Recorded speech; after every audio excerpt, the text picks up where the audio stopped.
dengan jalan di depan. Fokus kepada tujuan.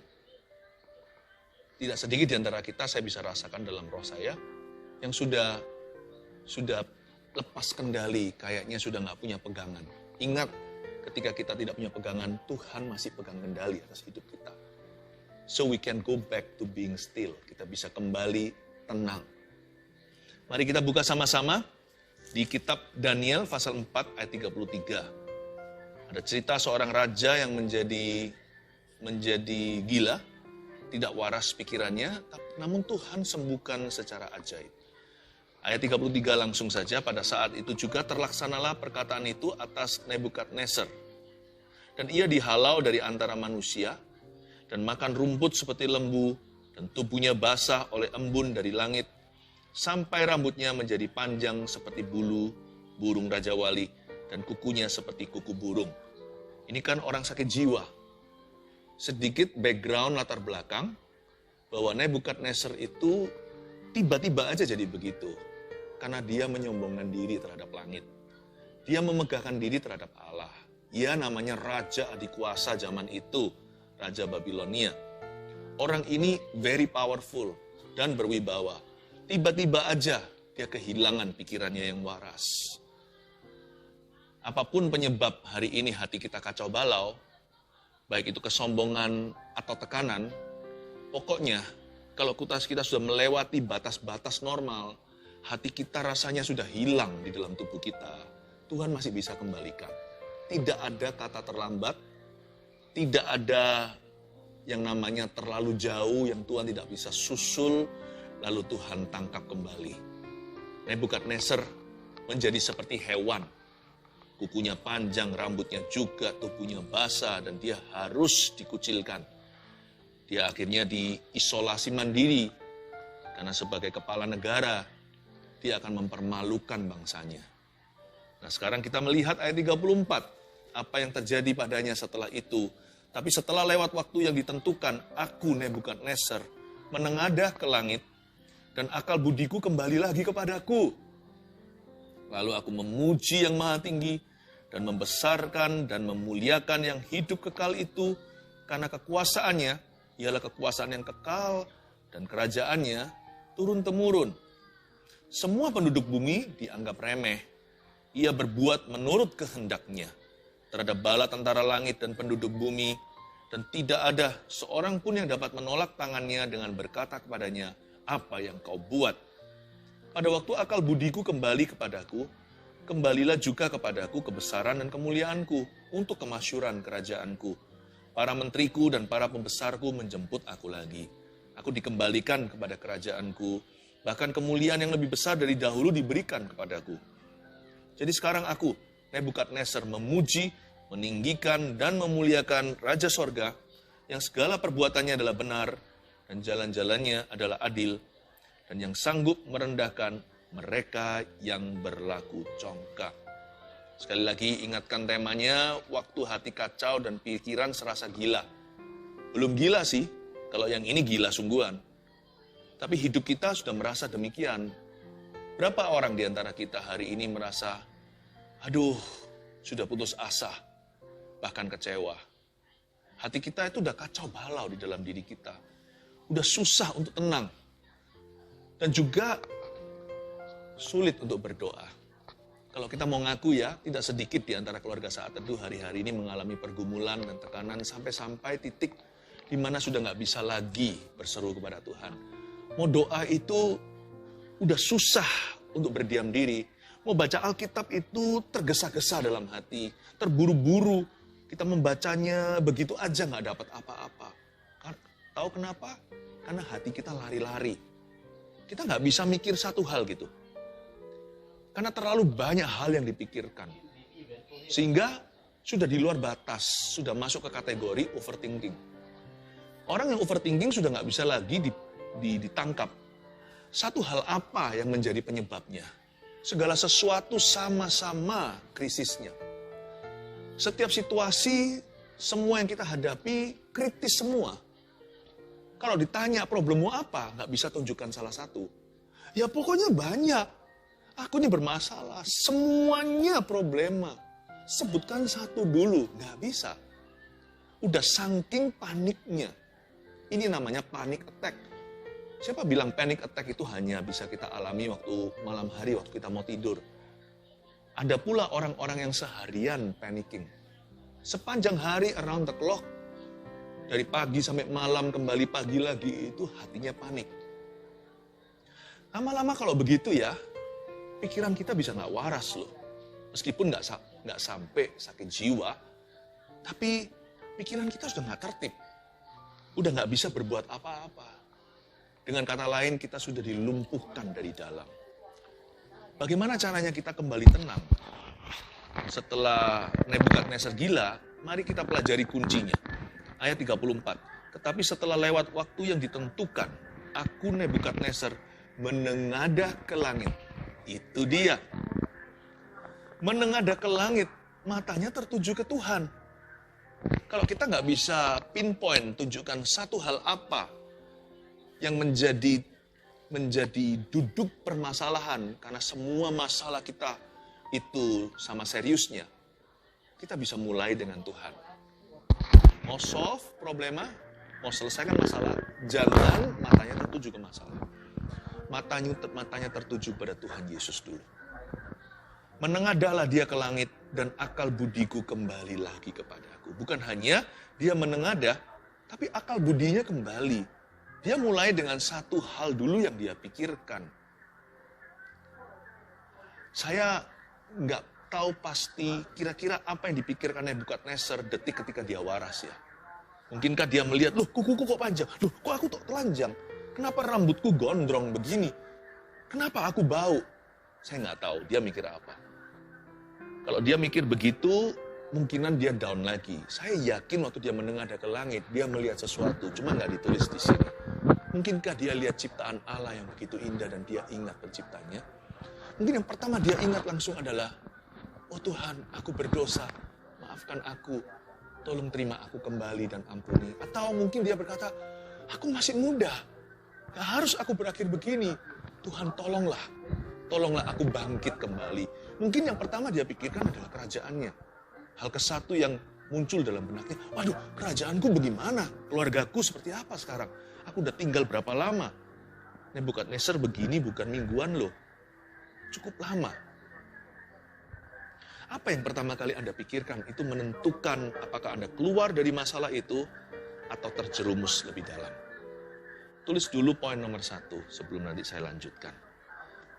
Waktu hati kacau dan pikiran serasa gila ya, ini saran saya.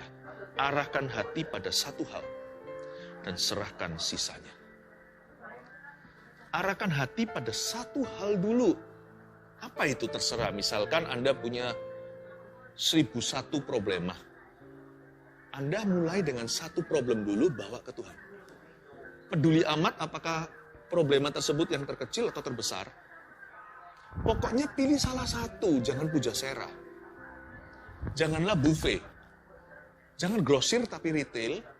Jangan makan sepuasnya, pesan ala carte atau langsung dari menu mau nasi goreng atau mie goreng.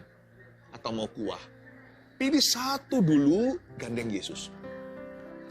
Kalau satu itu soft, berubah trennya. Setelah itu mulai solusi. Dihitung-hitung kembali nanti ketika menoleh ke belakang. Ternyata nggak 1001 kok. Kita ini jago membesar-besarkan. Kita merasa sudah kiamat karena segala sesuatu yang kita alami itu buruk. Kiri kanan kulihat semuanya permasalahan. Tapi sebenarnya nggak seburuk dan seberat yang kau kira. Kalau kita bisa serahkan satu ke Tuhan, sebentar lagi kita bisa serahkan semuanya. Kuncinya di sini. Tenanglah. Langsung arahkan matamu ke sorga dan pilih satu case, satu kasus, satu isu atau satu hal yang selama ini memberatkan hatimu. Mulai dengan itu dulu, dengan mata menengadah kepada Tuhan, carilah firman, masuklah hadirat Tuhan. Nanti lihat ya, rubuh tuh yang namanya tembok Yeriko dari kiri ke kanan. Mungkin dari kiri ke kanan atau kanan ke kiri, nggak ada masalah. Apa bedanya?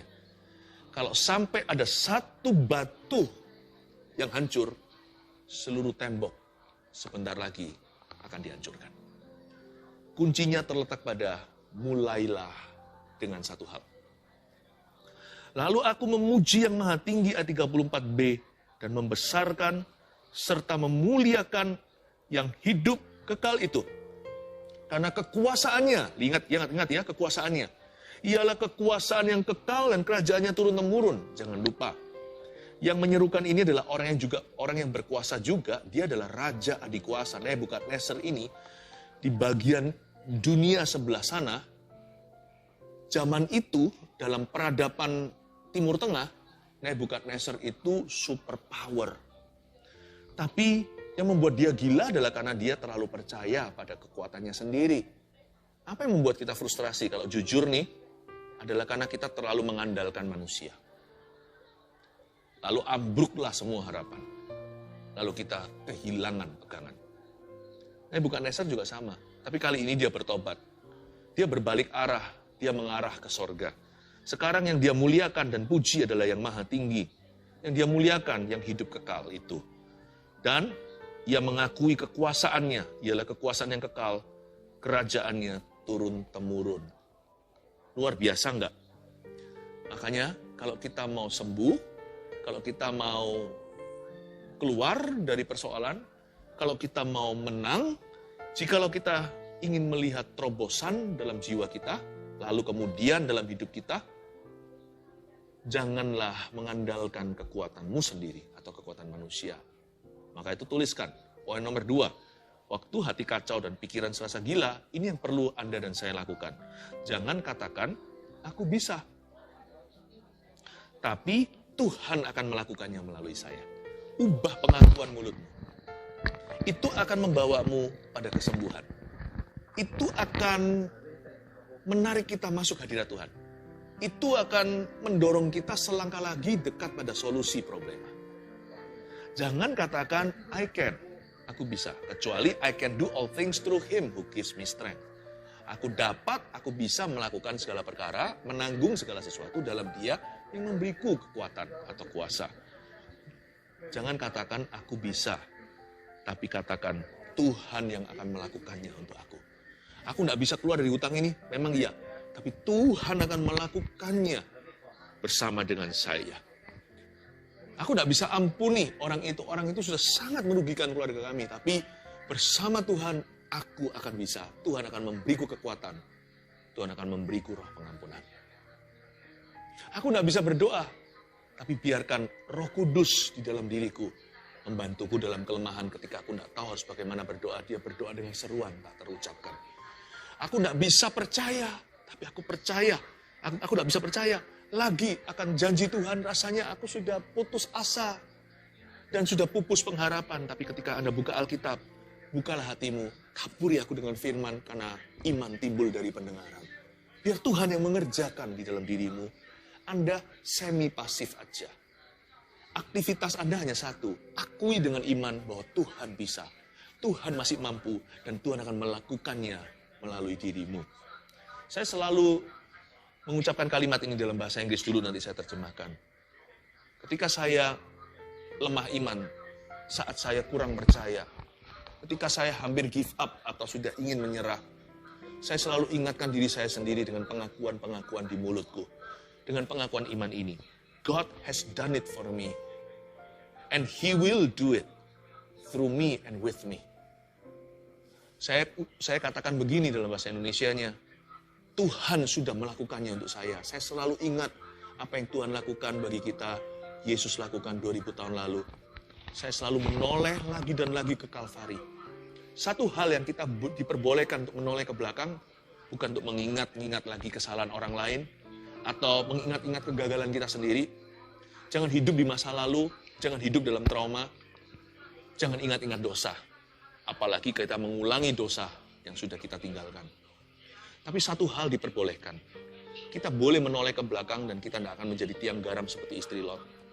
Kita selalu diperbolehkan untuk referensi kembali kepada Kalvari 2000 tahun yang lalu. Kalau Anda memang mau menengok ke belakangmu, tengoklah Golgota. He has done it for me. Jesus has done it for me. He has bought that for me. Yesus sudah melakukannya untuk aku. Dan Yesus sudah membelinya untuk aku. Tuhan akan melakukannya lagi bagi saya hari ini. Yesusku tidak berubah dahulu, sekarang, sampai selama-lamanya. Kali ini Tuhan akan melakukannya melalui saya. Kalau saya bisa melakukan ini atau melaksanakan kehendak Allah. Kalau saya bisa menang, itu Tuhan yang melakukannya melalui aku, di dalam aku. He will do it through me. And He will do it with me. Dia akan melakukannya bersama dengan saya. Itu lama-lama ya, membuat kita bangkit. Membuat yang paling gila pun jadi waras. Pikiran yang paling kacau pun dan bengkok-bengkok akan lurus. Hati yang paling gelisah, paling galau pun akan tenang seperti samudera yang ditegur oleh Tuhan. Jangan katakan aku bisa, tapi katakan Tuhan akan melakukannya melalui saya. Look, kalau itu pengakuan imanmu, niscaya pastilah Anda akan masuk ke tanah Kanaan, tidak seperti 10 pengintai itu yang mati di padang gurun. Anda seperti Yosua dan Kaleb yang diperbolehkan untuk merebut tanah perjanjian by the grace of God, dengan kasih karunia Allah. Ubah pengakuanmu. Pengakuan kita bisa membuat kita mati di padang gurun atau masuk Kanaan. Pengakuan kita bisa membuat perbedaan antara hidup dan mati. Jangan dengungkan mulut sembarangan, sebab lidah bibir kita penuh dengan kuasa sebagai orang beriman. Kita sekarang baca di ayat yang ke-35. Ini pengakuan daripada Nebukadnezar, saya lanjutkan. Semua penduduk bumi dianggap remeh oleh Tuhan nih. Ia berbuat menurut kehendaknya, itu Tuhan, terhadap bala tentara langit dan penduduk bumi. Dan tidak seorang pun yang dapat menolak tangannya dengan berkata kepadanya, apa yang kau buat? Ternyata Tuhan menganggap remeh penduduk bumi. Ini bukan berarti Tuhan menghina manusia, tapi maksudnya Tuhan itu nggak panikan. Apa yang menggoyangkan manusia, apa yang membuat panik orang, yang membuat seluruh bumi itu masuk dalam chaos, dalam kekacauan. Tuhan tenang-tenang saja, bukan berarti Tuhan tidak peduli karena Dia sudah mati untuk kita. Maksud saya adalah Tuhan kita itu jauh lebih brave, lebih berani dari kita. Tuhan kita itu maha tahu, Dia maha kuasa. Apa yang menggoyangkan kita, bahkan tidak bisa menggoyangkan jari jemarinya. Tuhan itu menganggap remeh penduduk bumi yang suka takut-takut sendiri. Oleh karena itu kita diajari, remehkan yang Tuhan remehkan, hargai yang Tuhan hargai. Apa yang patut kita tinggikan, tinggikanlah. Apa yang tidak perlu kita takuti, jangan takuti karena ada Tuhan. Apa saja kira-kira ya list atau daftarnya sesuatu yang perlu kita remehkan. Remehkan jasamu sendiri dan pemberianmu.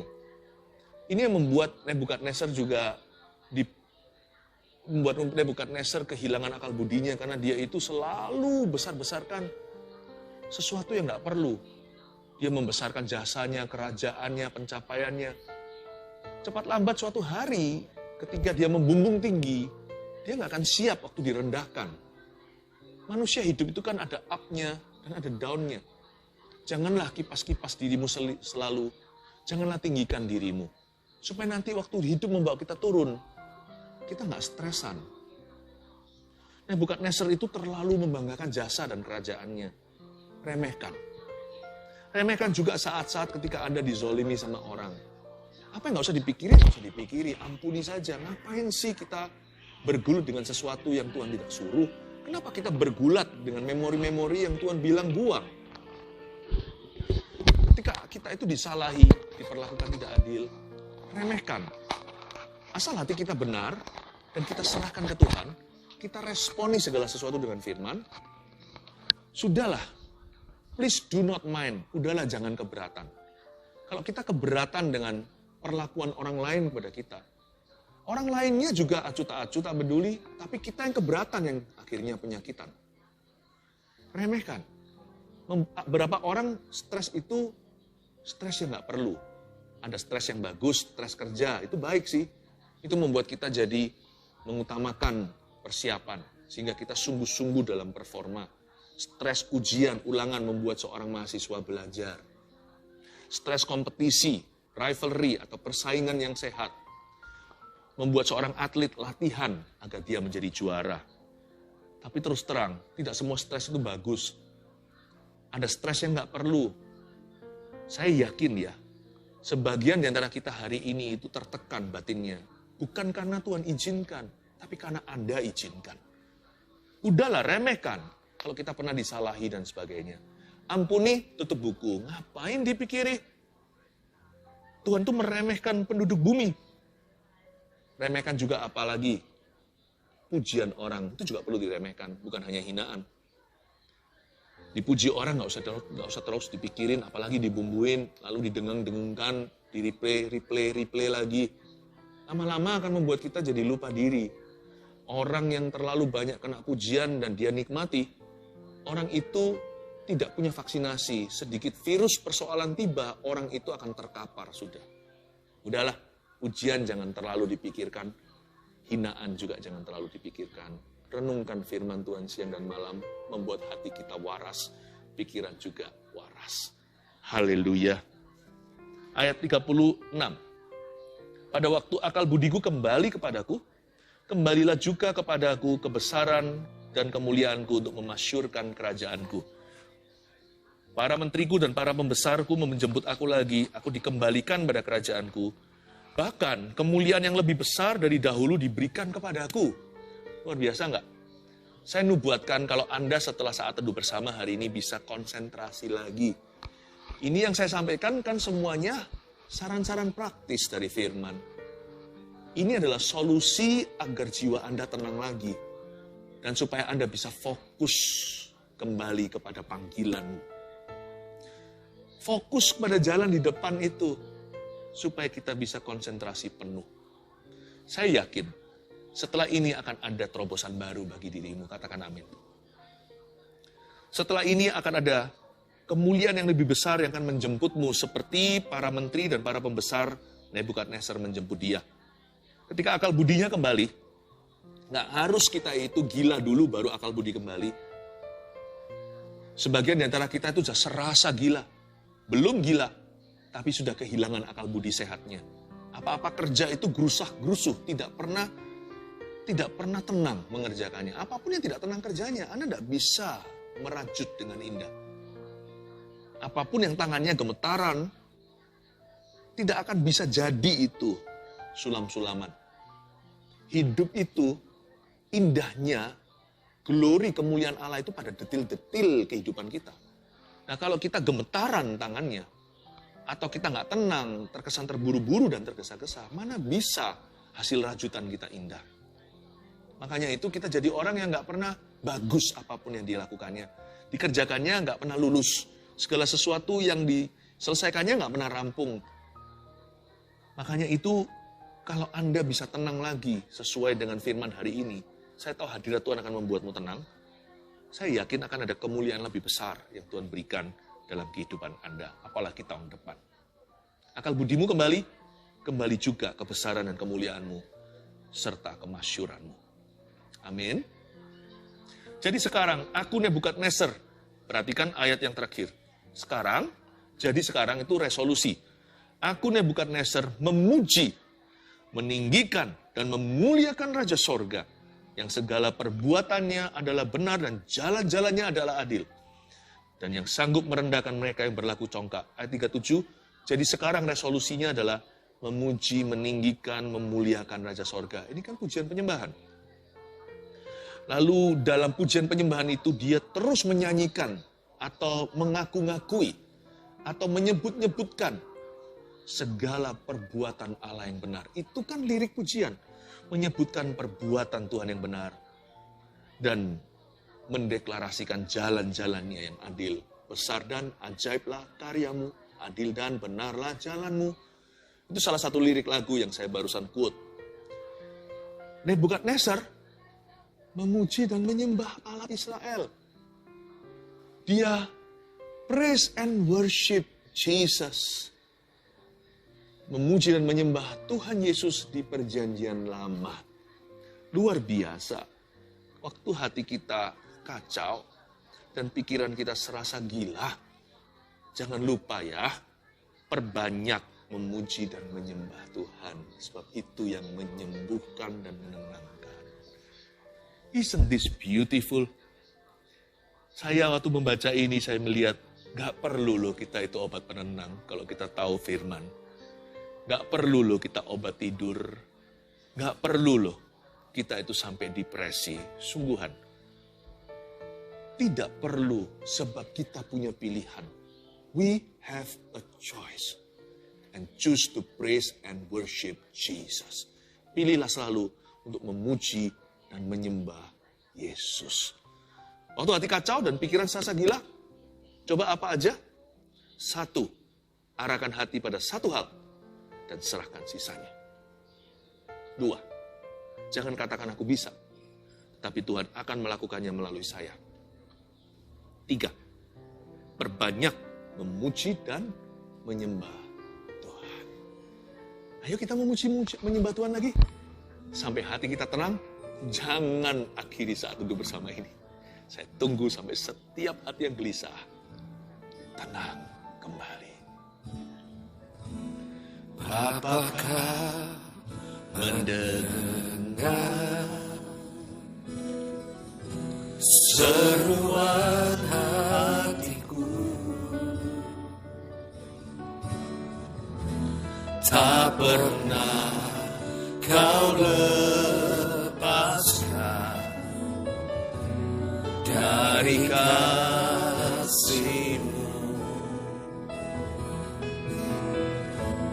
Lewat lembah gelap, Kau temani